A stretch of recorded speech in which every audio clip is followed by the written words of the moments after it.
So how do we actually map our back buttons on our 8BitDo Pro 3 controller? So I'm going to do so right now. And by the way, the first thing you need to do is to click on Start here, and it's pretty good that you have the controller connected somewhere before actually doing this, by the way. And now what I'm going to do, I'm going to click on, for example, this button here that I want to be able to map. So now when I click on it, then I want to also click on the button that I want to be able to assign it to. So for example, A here.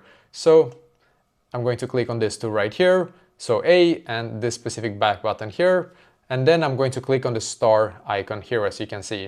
And you can see it's gonna start like jumping like this, as you can see. And now when I release it, and that means, by the way, this means that this is now actually, yeah, it works basically. I'm going to show you now, it's pretty cool. So I have it connected here on my Nintendo, so I'm just gonna go back, and you can see every time I click on this button, it's gonna act as like an entry to something. So if I click now here, you can see it enters this specific thing here. So if I click on this one, it's going to enter now, because A is basically enter on Nintendo Switch. So look, bro. Yeah, you can see it works perfectly. So that is basically exactly how to actually do this.